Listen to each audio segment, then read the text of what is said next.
Otra noche más de enfrentamientos entre policías y estudiantes en varias universidades estadounidenses. Hay más detenidos y heridos. En todo el país se han registrado al menos 2.000 detenciones en las últimas 2 semanas. Disturbios que agravan un año electoral ya de por sí tenso. Bienvenidos a esta nueva edición de DW Noticias. Soy Ana Plasencia en Berlín. En una de las mayores universidades de California, la UCLA, la policía arrestó a decenas de estudiantes pro-palestinos durante el desalojo de las barricadas levantadas por manifestantes contra la guerra en Gaza. Fue una jornada de operativos también en otros centros de Estados Unidos que dejaron numerosos detenidos. Colombia se suma a Bolivia y Venezuela en el grupo de países de América Latina que deciden romper relaciones diplomáticas con Israel, marcando un punto de inflexión en esas relaciones políticas y comerciales en la región. Y la Comisión Europea anunció un paquete de ayuda comunitaria al Líbano por valor de 1.000 millones de euros para apoyar la gestión de los refugiados sirios en su territorio.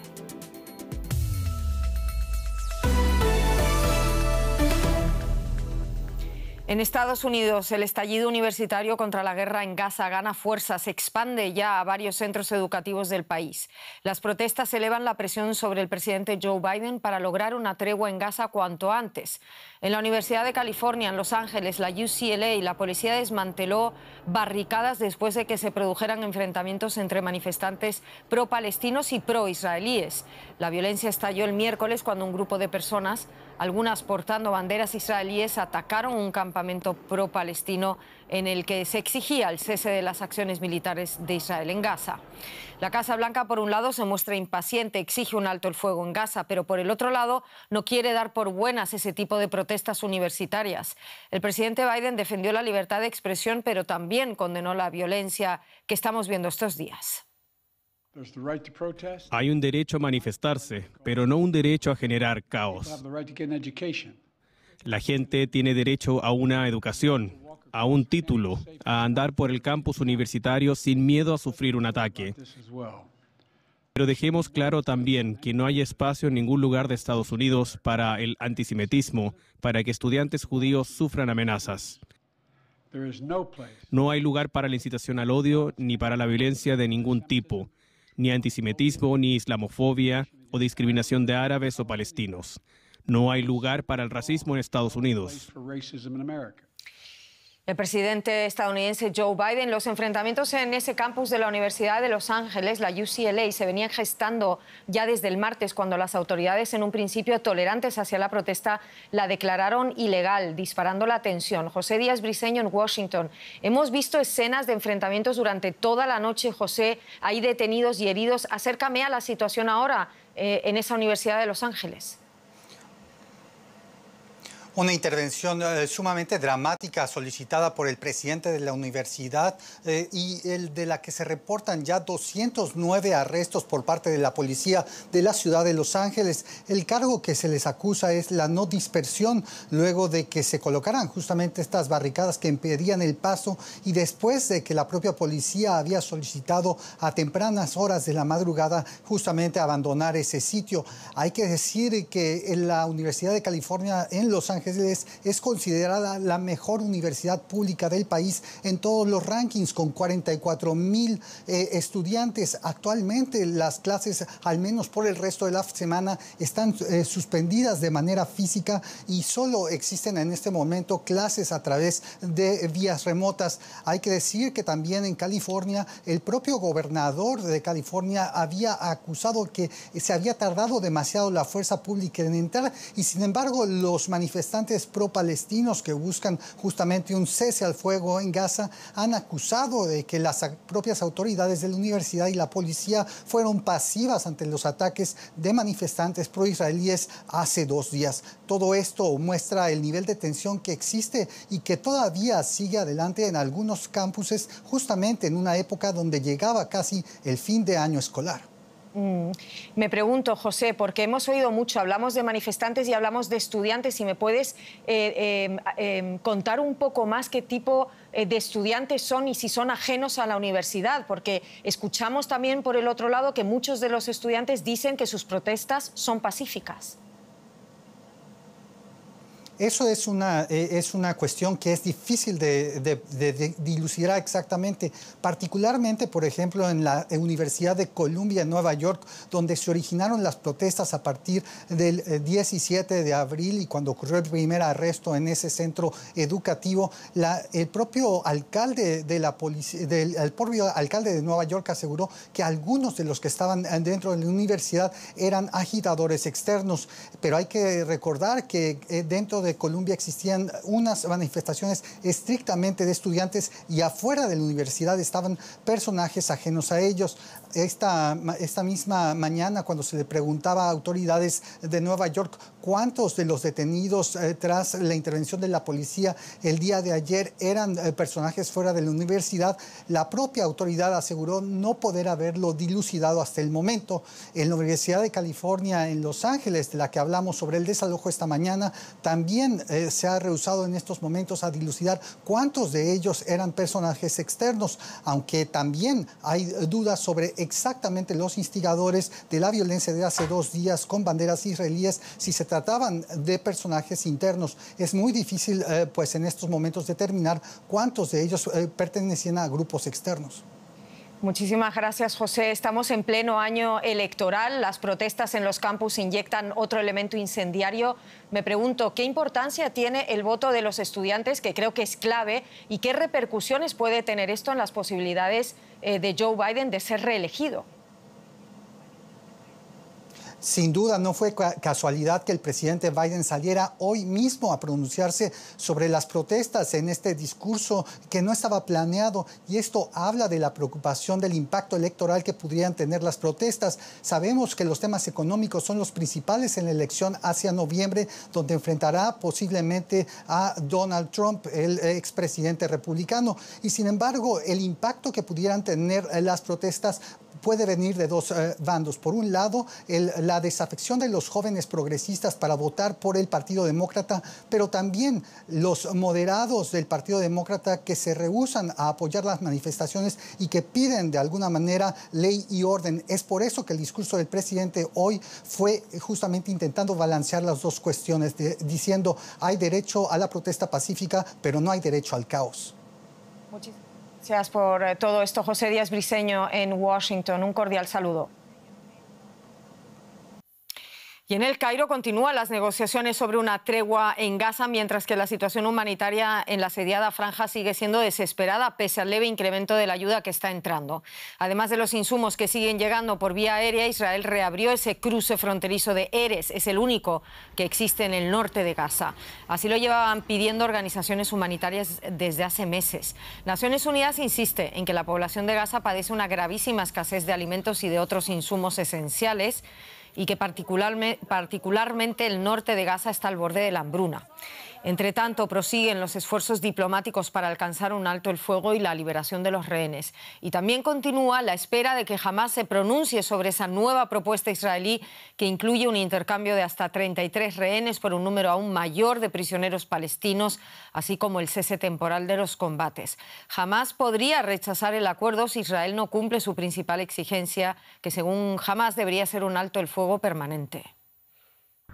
El reloj corre a la espera de conocer si Israel y Hamás serán capaces finalmente de acordar un alto el fuego humanitario que permita una nueva pausa en la guerra de Gaza. El gabinete de guerra de Israel se reúne en Tel Aviv a la espera de conocer la respuesta de los islamistas. Ismael Haniyeh, dirigente de Hamás, destaca el espíritu positivo del movimiento a la hora de analizar la propuesta de alto el fuego y adelanta que una nueva delegación islamista regresará pronto a El Cairo. Las palabras de Haniyeh rebajan el tono negativo empleado por otros altos cargos de Hamás, que en las últimas jornadas consideraron que la oferta de tregua temporal planteada por Israel era una auténtica trampa, sobre todo tras escuchar a Benjamin Netanyahu decir que atacará Rafah con o sin acuerdo de alto el fuego. Los israelíes básicamente lo que proponen es una primera tregua humanitaria de 40 días en los que el enemigo deberá liberar a 33 civiles cautivos, mujeres, niños y ancianos.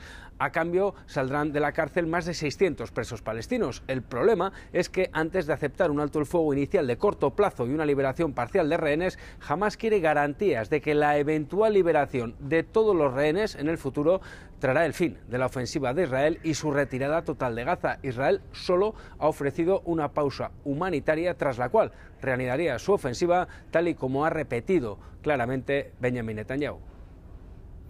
El periodista y especialista en Oriente Medio, Mikel Ayestarán. Por su parte, la ONU estimaba este jueves que la reconstrucción de la Franja de Gaza, devastada tras casi 7 meses de guerra, va a costar entre 30.000 y 40.000 millones de dólares y demorará al menos 16 años. El organismo asegura además que se va a necesitar un esfuerzo sin precedentes, solo equiparable a los realizados durante la Segunda Guerra Mundial. La ONU estima que el total de escombros por los bombardeos y las explosiones alcanza los 37 millones de toneladas y que más de un 70% de los edificios residenciales han sido destruidos total o parcialmente. El organismo concluye también en su informe que se han perdido todas las inversiones en desarrollo humano en los territorios palestinos de los últimos 20 años y en Gaza de los últimos 40.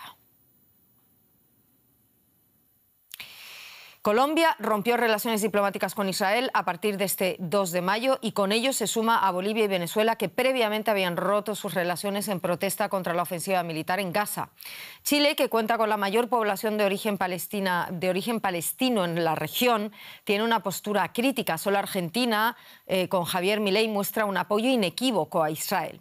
La decisión del presidente Gustavo Petro, anunciada el miércoles, podría tener profundas repercusiones económicas y reconfigurar las alianzas políticas en América Latina. Israel ha sido tradicionalmente un importante proveedor de equipo militar para Colombia, lo que ha sido crucial para los operativos contra narcotraficantes y grupos armados. Repercusiones políticas, económicas y comerciales. Hablamos en Bogotá con el profesor asociado de Economía en la Universidad Javeriana, director del Centro de Recursos para el Análisis de Conflictos, Jorge Restrepo. Jorge, ¿hasta dónde llegan esas implicaciones y consecuencias de la ruptura diplomática? De forma inmediata, muchas gracias por tenerme con ustedes, de forma inmediata las primeras repercusiones tienen que ver con el equipamiento militar, el acceso a las diferentes tecnologías que Israel, las empresas israelíes proveen al gobierno de Colombia, a los organismos judiciales y al aparato de inteligencia estratégica. También hay una limitación de la capacidad operativa de muchos equipamientos militares que reducen, como digo, la capacidad que tienen las fuerzas militares en Colombia. Eso en términos, digámoslo así, militares. También pone en cuestión y en riesgo la oferta comercial a Israel. Israel es un gran comprador de energéticos de Colombia, en particular de carbón, pero también hay exportaciones importantes en materia de tecnología, exportaciones tecnológicas, agropecuarias y algunas industriales menores. Todo eso en cuestión. Jorge, ¿pero crees que se puede mantener el flujo comercial aún sin haber relaciones diplomáticas? Sí, es muy probable porque algunas de esas ofertas exportadoras no son tan fáciles de sustituir para Israel. La balanza es superavitaria para Colombia en el sentido de que para Colombia es un mercado muy importante Israel y es difícil sustituir esas exportaciones, pero es cuestión de meses, si no de un año, para que Israel pueda eventualmente llegar a tomar una decisión en sentido contrario. Lo que sí no podemos sustituir es esa oferta de equipamiento electrónico en el corto plazo y sobre todo de todo lo que tiene que ver con equipamiento militar. Encontrará muy difícil el aparato de seguridad colombiano y el aparato judicial poder sustituir ese tipo de exportaciones. Sin embargo, eso tal vez sea lo menos importante. Me parece que las repercusiones en lo político, en relaciones internacionales, deben mirarse de nuevo con mucho cuidado. Es lo que te iba a preguntar ahora, pero necesito una respuesta breve, si puede ser. ¿Qué efectos colaterales puede tener esta medida para las relaciones entre Colombia y Estados Unidos, el Reino Unido, Alemania, que son grandes aliados de Israel?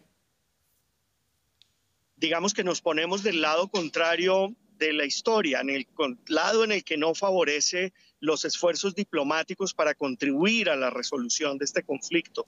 Es decir, esta posición, que es moralmente correcta, es una posición que no ayuda ni al pueblo palestino ni a los intereses de Colombia. Jorge Restrepo, me gustaría preguntarte mucho más, pero lo tenemos que dejar ahí. Muchísimas gracias. Un cordial saludo hacia Bogotá. La presidenta de la Comisión Europea, Ursula von der Leyen, presentó este jueves un paquete de ayuda de 1.000 millones de euros para ayudar al Líbano con la gestión de refugiados. La UE pretende hacerlo creando estabilidad al respaldar la educación y sanidad, implementar reformas económicas y del sistema bancario o fortalecer las fuerzas de seguridad libanesas. Chipre, miembro de la Unión Europea, está cada vez más preocupado por el fuerte aumento del número de refugiados sirios que cruzan el mar desde el Líbano. Su gobierno lleva meses presionando al bloque para que amplíe la ayuda al Líbano para apoyar la gestión de los refugiados sirios en su territorio. La Unión Europea pretende, pues, contribuir a la estabilidad socioeconómica del Líbano. Hablamos con la doctora Ruth Ferrero Turrión, es experta en relaciones internacionales de la Facultad de Ciencias Políticas de la Complutense de Madrid. Muy buenas tardes, Ruth, y gracias por recibirnos. Hola, buenas tardes. Ruth, ¿cómo contribuye la Unión Europea y cómo impulsará la ayuda al Líbano esa inyección de 1.000 millones de euros?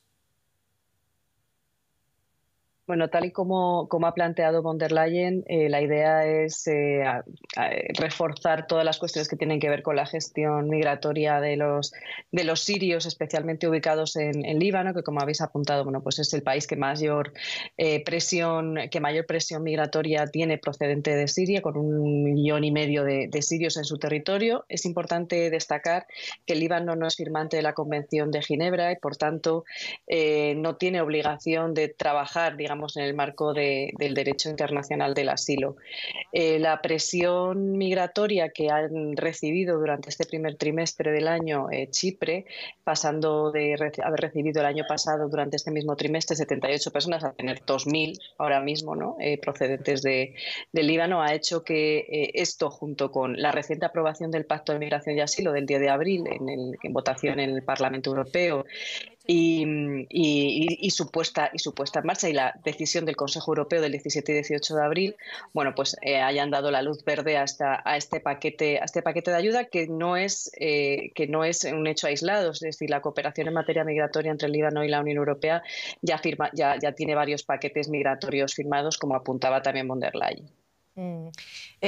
Vamos a centrarnos un poco más en ese contexto, Ruth, si te parece. ¿Qué es lo que hay detrás de este anuncio y por qué ahora? ¿No es una ayuda que debería haber llegado antes? Sí, lo que pasa es que tenían que estar aprobado el Pacto de Migración y Asilo por el Parlamento Europeo. Este se ha aprobado el 10 de abril y digamos que esta es la primera gran acción que hace la Unión Europea una vez se haya aprobado ese paquete de ayuda. Este paquete de ayuda es digamos, un refuerzo de la política de externalización fronteriza que lleva a cabo la Unión Europea desde hace ya bastantes años. Recordemos también aquella declaración entre la Unión y los Estados de la Unión Europea y Turquía durante la crisis de la gestión de refugio en el año 2016, y lo que hace básicamente es, a base de dar fondos a los países que son los principales receptores de las presiones de la movilidad humana en la región, para frenar las salidas.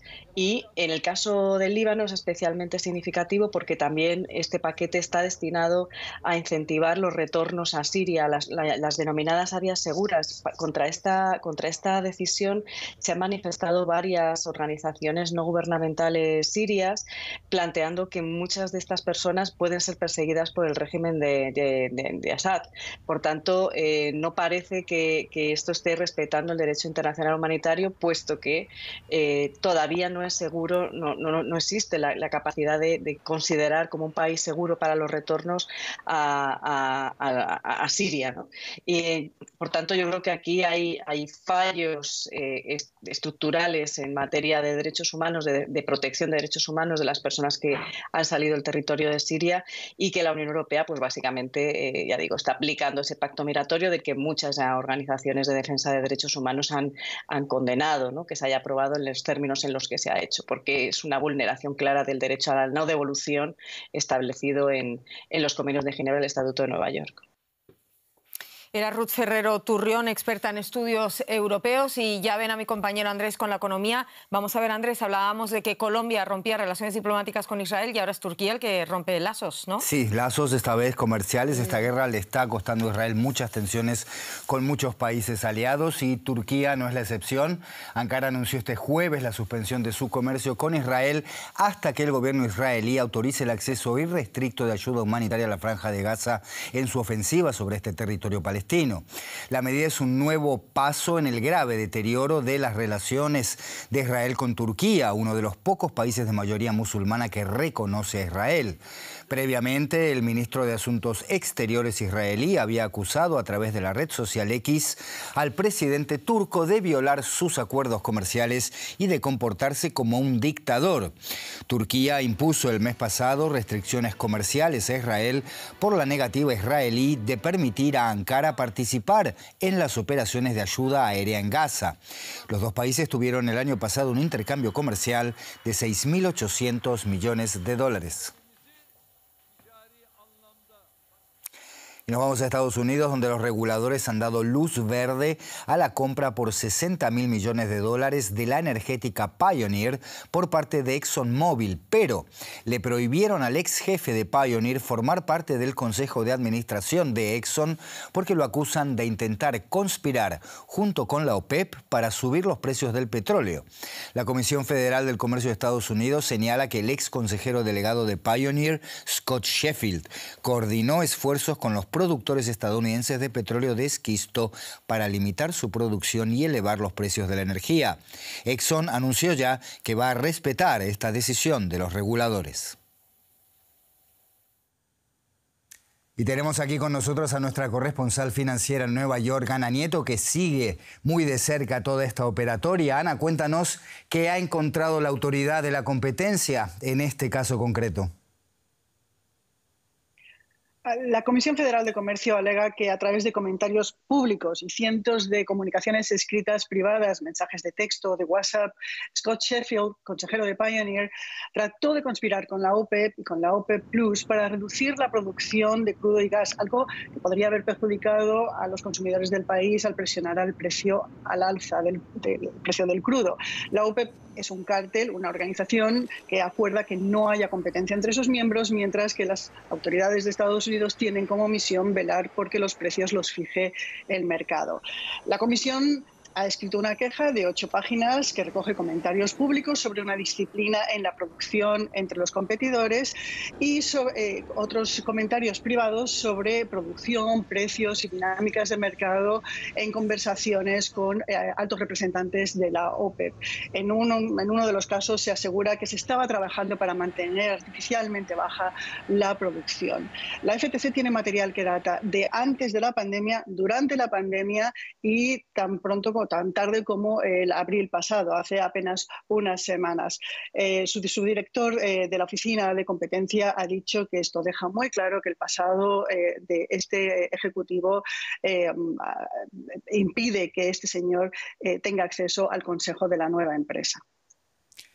Ana, entonces finalmente este pronunciamiento de la FTC ¿cambia o no los términos de esta mega fusión petrolera? No en general, solamente impide que Sheffield tenga ese lugar en el Consejo, pero el viernes, mañana, será efectiva la fusión que confirma Exxon como la mayor petrolera de Estados Unidos, una de las mayores del mundo y con un amplio acceso al petróleo de esquisto en la cuenca pérmica del sur de Estados Unidos. Pioneer ha dicho mediante un comunicado que no van a evitar la fusión, pero han arremetido contra las autoridades de la competencia, a las que dicen que no entienden la naturaleza y la intención de las comunicaciones de Sheffield ni los mercados globales. La empresa niega que las palabras de su ejecutivo tuvieran la intención y el efecto que la comisión les atribuye. Exxon ha dicho que asume y acepta que Sheffield no estará en su consejo y la FTC, según algunos medios, podría haber trasladado el dossier al Departamento de Justicia. Ana Nieto, Nueva York, gracias por estas informaciones. Hasta la próxima. Y por supuesto también la guerra en Ucrania nos ocupa. Ana Plasencia nos cuenta más. Así es, hay novedades porque el Ministerio de Defensa ruso dice haber tomado el control de la localidad ucraniana de Berdichi, cerca de la ciudad de Avdiivka, en el sureste del país. Es la tercera localidad capturada por las tropas rusas en una semana. El anuncio se produce con pocas horas de diferencia respecto a otro ataque ruso cerca de la ciudad de Kharkov. Las autoridades locales ucranianas dicen que al menos un anciano y 8 niños han resultado heridos tras impactar en un centro deportivo una bomba guiada rusa. En el marco de esta nueva jornada de ataques rusos, el presidente ucraniano Volodymyr Zelensky ha vuelto a insistir en la importancia de una rápida entrega de las ayudas militares de Washington. El contenido de los paquetes de ayuda está acordado. No veo ningún problema.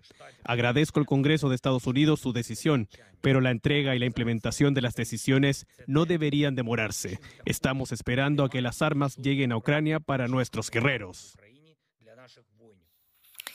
En México, cerca de 500 migrantes fueron rescatados por las autoridades en el sur del estado de Veracruz tras ser abandonados en 3 autobuses al lado de una autopista.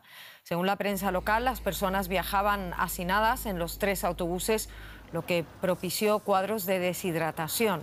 Según los relatos de los migrantes, fueron abandonados durante la noche por los conductores y optaron por permanecer en los buses hasta que llegaron miembros de la Guardia Nacional y la policía. Fuertes inundaciones en el estado brasileño de Río Grande do Sul han obligado a las autoridades locales a declarar el estado de emergencia. Según el último parte de Defensa Civil, por ahora se han contabilizado al menos 29 fallecidos y 60 desaparecidos, aunque el gobernador local advierte que estas cifras son provisionales y que podrían aumentar en los próximos días. El gobierno federal mandó a más de medio millar de efectivos de las Fuerzas Armadas al estado. Supone uno de los temporales más fuertes registrados hasta ahora en la zona y ha provocado la evacuación ya de casi 10.000 personas. Un equipo de investigadores de la Universidad de Cambridge logró reconstruir con la ayuda de un cráneo restaurado el rostro de una mujer neandertal que vivió hace 75.000 años. Tras reunir miles de fragmentos óseos, arqueólogos y restauradores reconstruyeron el cráneo de esta mujer encontrado en 2018 en una cueva del Kurdistán iraquí, lugar al que acudía para enterrar a sus muertos. De acuerdo con un análisis reciente, los restos corresponden a una mujer a la que han puesto el nombre de Shanidar Zeta y que tenía unos 40 años, alcanzando así una avanzada edad para la época. La investigadora Emma Pomeroy destacó que la especie desapareció hace 40.000 años, pero que 75.000 años más tarde aún es posible aprender de ella. Nada más, en nombre de todo el equipo, gracias por estar ahí. Feliz jueves.